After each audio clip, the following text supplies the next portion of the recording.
Eh bien, UDPS et alliés à quel jeu joue Moïse Katumbi? Le choix est-il difficile entre l'Union sacrée, l'opposition, voire même le bloc patriotique? On évoquera la question ici sur ce plateau avec Jean Tchovo, qui est communicateur de Ensemble pour le changement. Nous évoquerons également la question de la sécurité dans la partie est de la République démocratique du Congo. On parle déjà du 12e état de siège. Pour quel résultat, justement? On évoquera la question ici sur ce plateau avec Jackson Osef, député élu des Irumu, mais membre signataire même d'un communiqué du caucus des députés de Luture, et justement pour revenir sur la question de la sécurité dans cette partie de la République démocratique du Congo. La grande question, c'est faut-il changer d'approche? Eh bien, il sera notre deuxième invité ce soir. Et grand merci à vous, Jenny Kayembe, pour ces titres d'actualité et tant d'autres d'ailleurs qui seront développés dans la grande édition du journal. Nous commençons déjà avec notre tout premier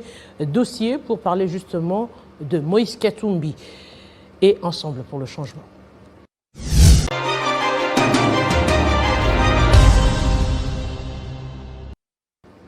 Le choix est-il vraiment difficile pour Moïse Katumbi ou bien joue-t-il à un double jeu au sein de l'UDPS et alliés? On sera ici sur ce plateau avec notre invité Jean Tchovo. Monsieur Jean Tchovo, bonjour et bienvenue. Bonjour madame, c'est pas Jean Tchovo, c'est Janvier, comme le mois. C'est Janvier Tchovo. Oh, Janvier, excusez-nous. Je crois même qu'au niveau de la région, on devrait déjà corriger, monsieur Janvier Tchovo. Merci. Vous êtes communicateur d'Ensemble pour le changement de Moïse Katumbi. Eh bien, comment se porte votre parti? Comme vous le savez, d'abord, il y a deux choses à éclairer à notre population. Il y a d'une part Ensemble pour le changement, qui est la plateforme avec ces 4 regroupements politiques qui sont présents à l'hémicycle, dans les institutions, et Ensemble pour la République, qui est un nouveau parti politique qui fait son bonhomme de chemin. Donc, les deux structures, je peux vous assurer que vont bien. Nous sommes en train de nous préparer pour les échéances à venir. En parlant justement des échéances à venir, on a vu plusieurs fois des sorties médiatiques de Moïse Katumbi qui s'exprimait par rapport à des sujets d'actualité. Notamment, la dernière qui a tiqué tout le monde, c'est en rapport avec le RAM. On se dit finalement, Moïse Katumbi veut se rallier avec la population. Il oublie les règles du jeu politique qui voudraient à ce qu'il puisse soutenir cette initiative de la majorité présidentielle actuellement. Madame, vous vous rappellerez qu'avant la constitution de ce gouvernement, ça a pris trop de retard. Et dans l'opinion, il y a une poudre qui s'est distillée comme quoi Moïse Katumbi était en train de giser plus, alors que ce n'était pas le cas. Avant d'adhérer dans cette vision de l'Union sacrée, nous avons eu à élaborer un cahier des charges et nous avons déposé ce cahier des charges. Le cahier des charges codifiait les différents problèmes de notre population, notamment le social du peuple congolais. Et dans ce social, lorsqu'il y a un problème qui ne marche pas, nous ne sommes pas des moutons de Panurge, nous ne sommes pas appelés à un silence coupable, il faut le dire avec notre population.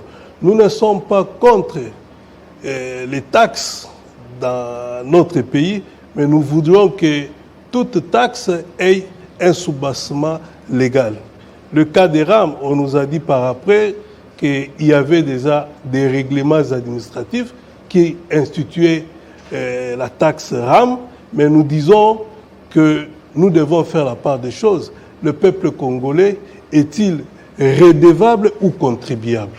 Est-ce que ça devait frapper directement le peuple congolais ou frapper les sociétés qui sont connues comme telles? Nous, nous sommes des simples contribuables, nous ne sommes pas des redevables. Voilà pourquoi, chaque fois que l'intérêt de la population est menacé, Moïse Katumbi, Ensemble pour le changement, nous serons là pour défendre l'intérêt de la population. Le gouvernement n'appelle pas qu'on laisse passer où l'Union sacrée n'est pas constituée autour des antivaleurs, que je sache. Mais aujourd'hui, vous ne sentez pas que vous allez un tout petit peu à contre-courant parce que vous avez les membres de votre plateforme au sein du gouvernement de la République. C'est qu'il vaudrait à ce que, lorsqu'il y a une décision qui a été prise au niveau du gouvernement de la République, ça sous-entend que vous avez été informé en avance et que vous êtes d'accord. Alors, si à chaque fois vous devez réagir de la sorte, doit-on vous considérer membre à part entière de l'Union sacrée? Doit-on vous considérer du côté de la population? Je ne sais pas si on doit vous appeler les centristes maintenant, ou encore vous avez tendance à aller vers le bloc patriotique, parce que maintenant on se dit les signes se dessinent un tout petit peu. On voit, vous avez bien que vous avez refusé la question de la taxe RAM, mais on ne vous a pas non plus vu, par exemple, pour la marche, justement, ou le sit-in contre toutes ces revendications. Madame, je crois que notre position est très claire. Nous sommes avec le peuple congolais. Et je l'ai dit d'entrée de jeu, qu'à nous, il faut dégager des dimensions. Il y a la première dimension, avec nos regroupements politiques, nous sommes au sein des institutions, au sein du gouvernement de l'Union sacrée, et de l'autre côté, il y a le parti politique qui ne fait que ses premiers pas. Nous disons ceci, nous sommes en train d'aider le gouvernement de la République par notre cahier des charges à améliorer les conditions de vie de notre population. Nous ne sommes pas contre les mesures prises par le gouvernement. Vous voulez que nous marchions? Quel bloc patriotique? Ça, c'est de la rigolade. Nous nous disons que ce qui est important pour nous, nous devons nous mobiliser, nous organiser pour amener le gouvernement à améliorer les conditions de vie de la population. Cette marche, pour nous, comment on pouvait être dans une marche où on a tout mélangé?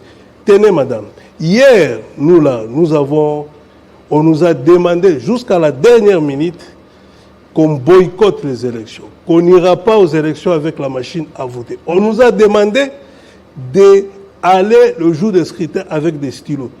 Je crois et je parie que parmi nous, il y a des gens qui sont allés dans les bureaux de vote avec la machine, avec les stylos. Après avoir tiré le bulletin sur la machine, avant de déposer ce bulletin dans l'une, je crois que d'autres ont eu à mentionner le nom de notre candidat. Et ce bulletin était nul. Et après, nous avons revendiqué la victoire. Non, nous ne pouvons pas continuer à tromper notre population, à tromper notre peuple. Il est des choses qui nous appellent aujourd'hui à mieux nous organiser pour contrôler la tenue des élections, pour contrôler la gestion de ces pays. Je crois que tout ne se résout pas par des marches. Encore, madame, ce qui m'a fait beaucoup rire dans toutes ces marches, j'ai vu des têtes des anciennes institutions. Ils sont des Congolais, oui ou non? Ils sont Congolais. Ils font partie de la madame, population congolaise, on ne peut pas oui ou non? continuer à tromper notre population. Vous êtes de Kinshasa, moi je suis de Lubumbashi. Allez voir là où ils habitaient, ou là où ils habitent maintenant. Je vous prends une avenue, l'allée verte, à Ngaliema, dans le quartier Jolie Plaque. Il y a 2 animateurs des anciennes institutions. Il faut voir l'état de leur avenir, très réputé. Comment voulez-vous? Les gens qui ne s'aiment pas, qui n'améliorent pas là où ils vivent, ils vont améliorer les conditions de vie de notre population. Mais c'est l'État qui améliore les routes, c'est pas non, madame. C'est pas parce qu'un individu est en bonne posture dans un gouvernement qu'on doit arranger son avenue. Qu'est-ce que l'intérêt général? L'intérêt général, moi j'ai défini l'intérêt général comme la sommation des intérêts individuels.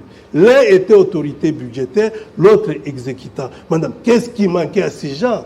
De retenir dans le programme du gouvernement. Non, madame, je crois qu'ici, il est important que notre population sache avec qui marcher.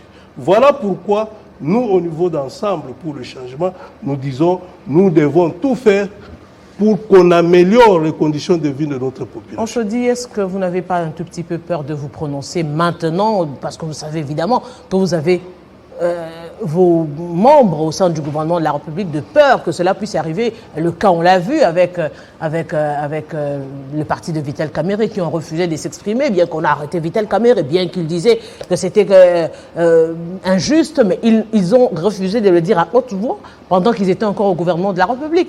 Est-ce que ce n'est pas le cas aujourd'hui avec la plateforme de Moïse Katumbi aujourd'hui qui D'abord, on le sait déjà, du temps de Kabila, qui s'est désolidarisé vers la fin du régime pour prendre une position.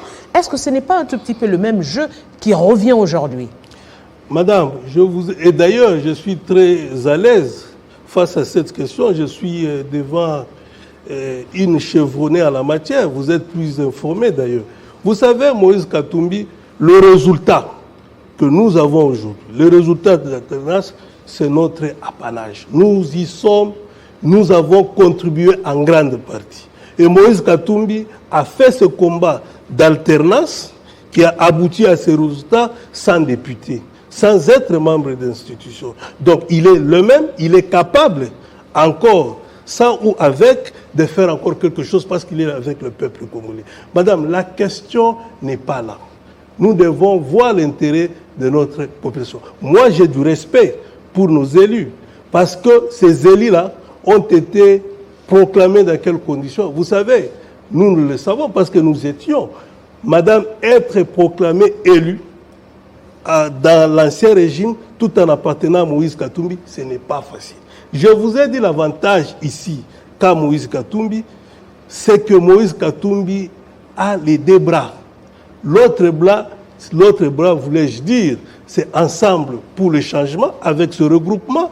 L'autre bras, c'est Ensemble pour la République, qui est un nouveau parti politique qui n'est pas présent dans les institutions. Et donc, nous devons manager. On ne peut pas interdire à un parti politique de se préparer pour les échéances à venir. Nous devons voir où est l'intérêt du peuple. Aujourd'hui, l'apport des cadres d'Ensemble pour le changement dans les institutions est très significatif. Il est très productif. Il y a vraiment de l'intérêt pour qu'on demande aux gens, retirez-vous. Mais nous faisons de la politique. Pourquoi? Nous faisons de la politique pour servir, pour améliorer les conditions de vie de notre population. Moïse Katumbi n'a peur de rien. Encore moins, l'avenir, je crois que l'avenir, nous ne pouvons pas parler de demain aujourd'hui. Le corps électoral n'est même pas convoqué. Moïse Katumbi ne va pas se déclarer en lui-même comme candidat. Il faut les assises du parti, il faut les assises du regroupement qui vont investir les candidats à différents niveaux. Ce n'est pas le cas, ce n'est pas d'actualité aujourd'hui. Où est-ce que vous en êtes aujourd'hui avec les consultations? On a vu le président de la plateforme venir à Kinshasa annoncer une série de consultations qui finalement ont abouti à quoi? Madame, le président Katumbi est en train de consulter. Il continue à consulter. La vie politique est une vie de consultation. Nous avons été consultés, nous consultons aussi. Madame, nous avons dit, nous avons apporté dans les institutions, surtout au gouvernement, un cahier de charges. Il faut évaluer les cahiers de charges. Il y a plusieurs partenaires. Les partenaires ne sont pas qu'à Kinshasa. Les partenaires sont à Kinshasa, dans des provinces et à l'extérieur du pays. Nous sommes quand même une force. Nous ne pouvons pas prendre une décision irréte aujourd'hui. Nous devons voir l'essence des intérêts de notre population. Et donc, les consultations en politique sont perpétuelles et permanentes, madame. Alors, avec la réalisation, on va voir ce qu'a été le sit-in. On a parlé de la marche du 13, mais il y a eu aussi le sit-in d'hier, je crois, de lundi, justement pour revendiquer.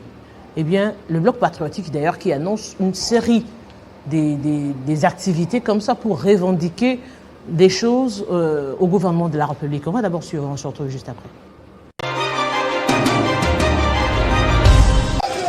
Au-delà de la forte mobilisation enregistrée au cours de cette marche qui a eu lieu le week-end dernier, toutes les déclarations des différentes parties prenantes sont restées dans la vision des organisateurs. De retirer le rame pour demander à M. Félix Tshisekedi de retirer l'ordonnance nommant son proche M. Kadima à la tête de la CENI. Kadima doit partir. Cette fois-ci, on va appliquer l'article 64. Cette ossature qui se nomme Bloc patriotique suscite d'ores et déjà de l'espoir en termes de la capacité de mobilisation du camp de l'opposition pour faire face au régime en place. Mais derrière cet arsenal du bloc patriotique, des questionnements reviennent autour des leaderships que celui-ci pourrait peut-être être envisagé dans les jours à venir. Leadership, oui, mais est-ce le moment d'y penser? Pas du tout. En croire certaines sources proches des différents responsables des forces politiques et sociales qui ont eu leurs représentants à cet appel des structures de deux confessions religieuses, notamment CALCC et Milapro. Bien que certains analystes pensent qu'il y aurait des fissures autour de la question des leaderships et que ceci ferait l'affaire du régime Félix-Antoine Tshisekedi Tshilombo, comme qui dirait « on ne fait pas mieux pour la seconde fois ». Du côté de la Mouka, de Martin Fayoulou, tout comme du FCC et tant d'autres forces sociales présentes à cette marche, la carotte a été cuite. Et cela ne pourrait pas laisser le camp adverse sans quelques questionnements, surtout que les élections de 2023 se pointent à l'horizon.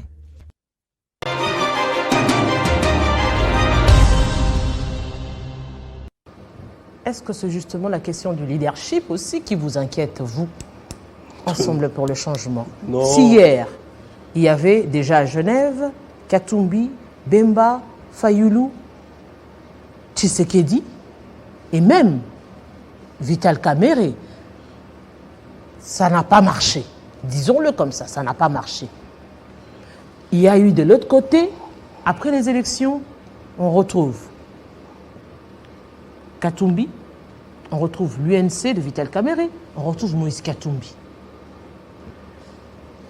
Ça marche, bon. Tantôt c'est bon, tantôt c'est pas bon. Aujourd'hui, vous pensez déjà à Kabila, Fayoulou, Katumbi? Katumbi. Oui. Bon, madame, je crois que d'abord, je dois saluer... Déjà avec cette machine, on voit que rien n'est impossible. Madame, d'abord, je dois saluer l'exercice de la démocratie dans notre pays. Hier, nous, on faisait des marches avec la margarine en poche, de l'eau, sous des gaz lacrymogènes. On savait qu'on allait à une marche, on ne savait pas comment on allait rentrer à la maison. Aujourd'hui, au moins, quand on fait une marche, on sait qu'on va rentrer à la maison. Nous, on a eu du mal à rentrer hier. Sur ses pieds. Bon, madame, je crois que la question n'est même pas au niveau des leadership. La question, c'est une question de vision. Nous avons notre vision pour ces pays, nous avons nos visées pour ces pays et nous avons notre programme. Madame, il n'est pas encore temps de nous prononcer sur quoi que ce soit. Je crois qu'il nous reste encore 2 ans. Nous, ce qui nous préoccupe, comment, madame, voulez-vous qu'on parle d'élection pendant qu'à Irumu, à Drodro, à Pandroma, à Kanyabayonga, nos populations ne savent pas bien dormir. Madame, nous devons être des humanistes. Nous devons chercher à régler certaines questions. Vous avez refusé à Joseph Kabila quand il disait qu'il y avait la guerre à l'Est et qu'on devait résoudre cette question. Madame, c'est les mêmes problèmes qui reviennent, les mêmes questions qui nous reviennent aujourd'hui. Nous devons régler certaines questions qui sont restées intraitables pendant très longtemps. Madame, à Joseph Kabila, nous avons demandé à Joseph Kabila de respecter la Constitution. L'humanisme que j'appelle, oui. Je n'appelle pas un dépassement, je n'appelle pas un glissement. Je dis qu'on résout le problème pendant les 2 années, mais que les échéances constitutionnelles soient respectées. Madame, c'est à ce moment, nous devons évaluer, surtout nous participons dans cette gestion, nous devons évaluer par rapport à notre cahier de charges pour nous décider de quoi faire demain. Madame, un royaume divisé est voué à l'échec. Je ne souhaite pas aux autres ça, mais je dis seulement, est-ce qu'ils ont la même vision?